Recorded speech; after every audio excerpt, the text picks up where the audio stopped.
qualities of memory based upon human everyday experiences similar to those experiences within the literary works that they read. The first thing that I need to tell you is that my understanding of memory comes from a 1992 quote by Kiernan Egan, E-G-A-N. Egan postulates in his book, An Imagination in Teaching and Learning, that the discussion of imagination draws us to consider memory, metaphor, story, and emotion. And that's on page 167 in An Imagination in Teaching and Learning. I combine that then with my understanding of short story as a genre. I'd like to read my paper. Just have to find it. After all these things, the paper is not here. So hopefully, one moment, I'll find it. There it is. Okay. My presentation is exactly called The Short Story in the African American Literary Tradition with an Authentic Assessment, Transforming Teaching Methodology and Student Learning. So the essence of what I'm writing, and this paper probably will be published by the College English Association. We're working on editing it now. The Authentic Assessment engages student writers by breaking down interior interpersonal borders.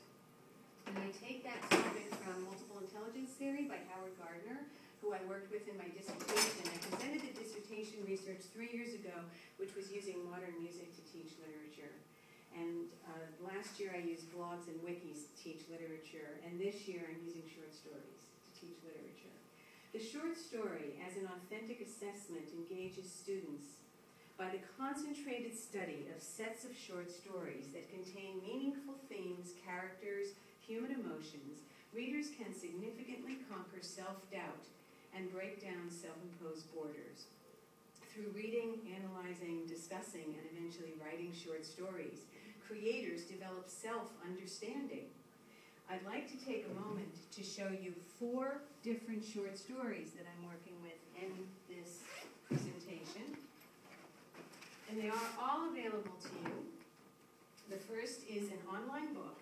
Zora Neale Hurston, The Complete Stories, is an online book that you can get, and it is free. So in other words, because she's passed away so many years ago, her work is free. Also the works of James Joyce, what I mean by free are I can podcast those. So for instance, I will podcast Eveline or audio tape it. If I'm working for the University of Maryland, it's called audio tape. And for that, I use a small recorder by Sony.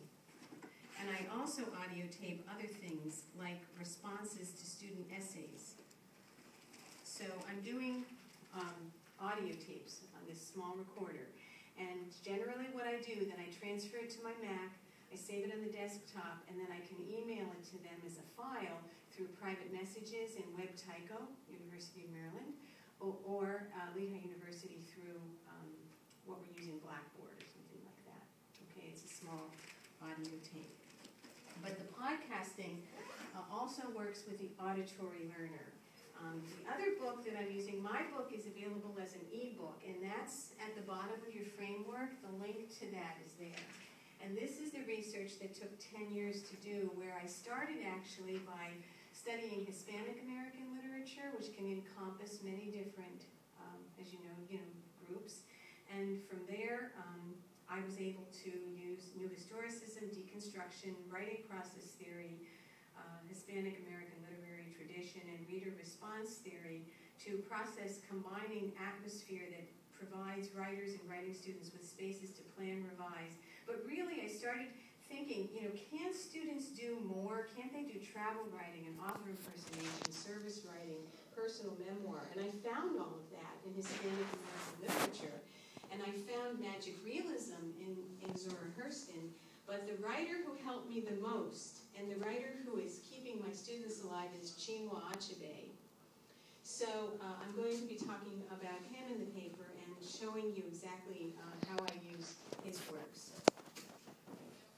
Authentic assessment engages student writers by breaking down interpersonal borders. And I did want to just comment, I do talk to my superiors, and I say to them, we have 4 essays in this curriculum. I would like one of those essays to be a short story. Am I allowed to do that? You know, I always ask permission, and then they'll say, sure, let's see what happens. And there's been a very good response. These stories can be true or fiction or nonfiction, or partially, creative nonfiction, embellished. So as a framework for teaching composition, which I have here for you to use on your own. For example, you could use this framework and put your own works in. Curriculum design includes selected works of, and then you can just replace it with, for example, James Joyce. I've used Joyce's stories a lot. Reading and discussing, and you can do that in an online course. Deconstruction, which would mean that the students are taking the stories apart, and that's the point at which they're going to have self-understanding. The most important aspect of the short story as a literary powerhouse for both teacher and student remains the fact that reading and writing the genre can elicit personal transformation. Students can write a few pages of text that reveal understanding of the self through interpretations that they learned. By telescoping thoughts and writing into a shorter version, young writers succeed, and we as educators can powerfully change the methods we use. Through writing process theory, deconstruction, new historicism, and especially scaffolding, I take my students from pre-week into the final presentation. And just as an example, at UMUC, I just finished an 8-week class, English 240, and I was interested in supportive learning environment, and scaffolding technique can really do that for us, where we're actually telling them what they're going to be doing and working toward it, and each assignment partially works toward the final assignment. So for example, if you have to do short story, some poetry, some fiction, and some nonfiction, and then a research paper, there's one focus, one theme throughout the entire semester. And I sometimes will actually have a telephone conference with those students to figure out what their theme is. So a sample project might be a young man who was deployed, would write on Thailand, where his wife was from, and the good memories of his travels there, travel writing, with some creative nonfiction storytelling in the research paper. So the research paper then, in an 8-week class, would be based on life story. And it would have what I talked to this young man about. He said, well, how is it a research paper? How am I doing research? Well, are you research? Can you use your photo journals, your own personal journals, your photo journals? Can you interview your wife? And then what about if you found at least one website, that would be a legitimate website, a good website that you could send someone to who had not been in Thailand? So this would be a little bit more, I think, up to date for the students who, as you know, who we're teaching today. So writing stories is going to help students use their memory based upon human everyday experiences, similar to those experiences within the literary works they read. And then that's where I start to teach the literature, and this is how I do it. I picked 2 African-American authors who I've been using the last 10 years to focus on these kinds of things. I picked Albert Chinua Achebe and Zora Neale Hurston.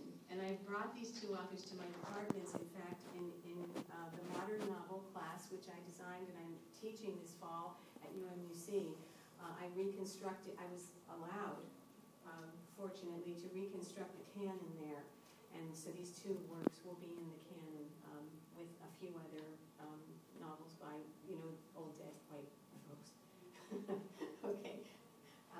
The short story Girls at War by Chinua Achebe, from the collection of his short stories entitled Girls at War and Other Stories, as well as his important novel Things Fall Apart, are the foundations of my introductory lessons in writing for composition students. I formed the discussions by offering the idea that Achebe has created a singular important voice, his own spiritual quest to revitalize his nation of Nigeria through his literature, to connect cultures, mine and theirs, the literary scholar and the 21st century student. We watch music videos. The Roots have made a video called Things Fall Apart, which was named after Achebe's novel, and uses the same themes with a few changes to depict the tensions of the clashes of culture in the city. However, recently, the title All Things Fall Apart will be the newest movie to come from 50 Cent, who altered the name.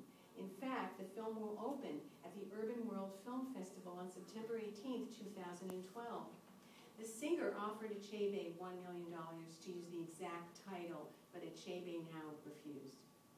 We read the following poem, The Second Coming by William Butler Yeats, and we realize how Achebe's work is in part an answer to this poem. Things Fall Apart, published in 1958, is the original African novel in English. Its most striking feature is to create a complex and sympathetic portrait of a traditional village culture in Africa. Achebe is trying not only to inform the outside world about Igbo cultural traditions, but to remind his own people of their past, and to assert that it had contained much value. All too many Africans in his time were ready to accept European judgment that Africa had no history or culture worth considering. One has the sense of listening to another tongue, one with rich and valuable tradition. My other author, Zora Neale Hurston, born in 1891 and dying in 1960, has been rediscovered in a manner unprecedented in the Black tradition. Several Black women writers in America today have openly turned to her works as sources of narrative strategies to be repeated, imitated, and revised in acts of textual bonding. Hurston claimed that she wanted to write a Black novel and not a treatise on sociology. It is this urge that resonates in Toni Morrison's Song of Solomon and Beloved and Alice Walker's depiction of Hurston as our prime example of racial health, a sense of Black people as complete, complex, undiminished human beings. In a tradition in which male authors have ardently denied Black literary paternity, this is a major development, one that heralds the refinement of our notion of tradition. Zora and her daughters are a tradition within a tradition. I don't know if we have to open the door. A Black woman's voice. And the short story Girls at War by Chinua Achebe and Magnolia Flower by Hurston suggests that themes are the first element of literary thought that break down interpersonal borders. So that's what I use for the themes. Hey, come on in. How are you? I'm sorry about that.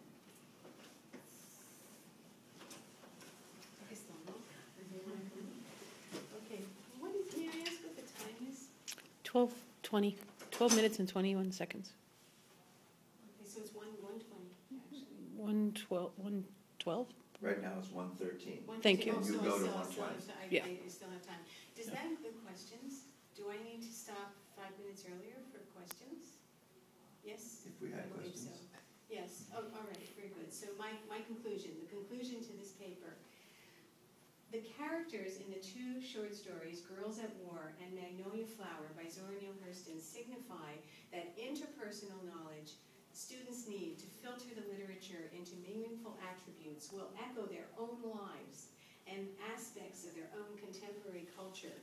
Gladys, a beautiful girl who has been forced to become a woman kept by some army officer in Girls at War, struggles for survival. In a scene that is the shattering of sky is the reality of the Biafran War in Nigeria. Her death forces the reader to see the truth of war.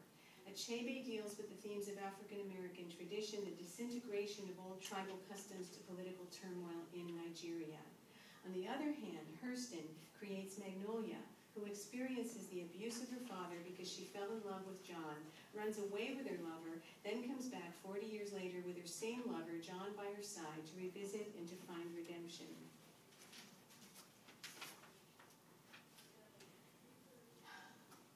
When we look at the framework, what I would like to give you as you are leaving and to open this up to questions, when I design a specific framework, it has to do with linguistic language intelligence.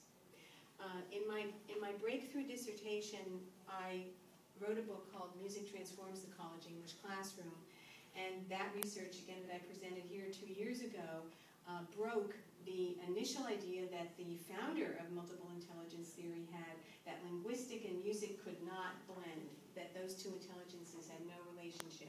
So we're still studying that, and I'm considering doing another study on Alzheimer's patients. This study, what's happening here is what I'm doing right now in my classes, and it's why I'm still teaching. It's why I love teaching so much that I don't know when I'll stop. So I would like to make sure you have one of these. And I'm also, Maryann DiEdwardo number 118 is the name of my, the number of my class title, session number, presenter. DiEdwardo session 118. Thank you. Thank you. And I'll tell you what the frameworks do for me, the reason that I work with frameworks, is that the idea of, for example, a lesson like this one, I'm just going to see if I can begin to play this podcast.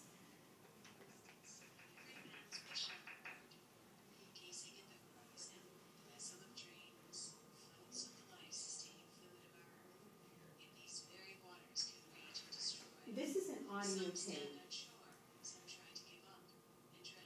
The audio tape, for me, is an additional aid because it's something that can be, we have university, for instance, we have iTunes University. So the student can go into iTunes University, which is linked into my, if it's a computer-enhanced traditional classroom, it'll be linked, in the calendar. I want you to listen to Eveline, I want you to listen to my lecture on this particular lecture combines Zora Neale Hurston's first chapter of their I've Been Watching God with the Beatles and film. And the concept there is to take the idea of current pop culture and to bring pop culture into the student's mind and forefront so that they don't feel that the literature is too hard. See if, I'm sorry it's not playing that loud, but you can do. Twist of fate. T-Cake's life was taken by Janie's own hands. She shot him in self-defense when the rabies he contacted while saving So her I make life these took with his a little life sound and recorder. attacked her.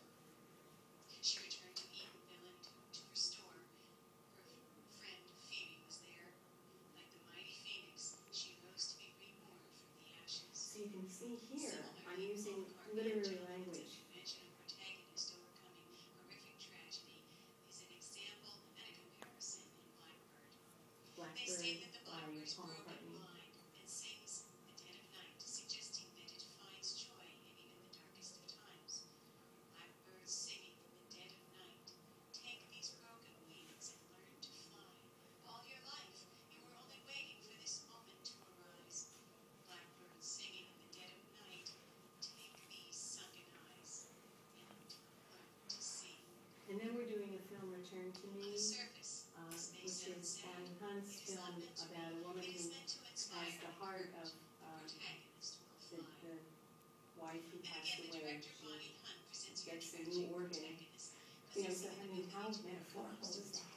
Return to Me is the story of Grace Britt and Bob Ruland. Grace was raised by her protective grandfather and extended family, is in need of a heart transplant. Bob Ruland married his high school sweetheart. So the idea of, I think the audio listener, the kinesthetic listener likes activity in the class. So for a kinesthetic listener in a distance learning class, for instance, at UMUC, I try to have that student maybe be a leader somehow in possibly group PowerPoint or something like that. But I do try to use active learning and student-directed learning. So generally, once a week, I'll ask the students to give me feedback on how I'm doing in a public space, which is tricky because some of them aren't that nice. But I let it go because the University of Maryland, we do a lot of IT classes. There are a lot of folks from the University of Maryland here, and generally they're teaching us that that might just be where that student needs to grow. Oh, sure, come right in. So what I would like to leave you with then is this particular framework is using a Achebe and Hurston, but you can go ahead and use whatever you want. You don't have to use short story. You can develop a framework, and the core idea, this is the romantic planning framework. You can find that as a general principle of education. I like these because I think they keep me honed into what it is that I need to teach. They also help me when I need to take computer classes, like at University of Maryland, for instance, this summer. I have to take CTL online classes just to make sure that I'm doing what the university wants me to be doing. So I try to engage in those kinds of things. So can I questions yet? Okay.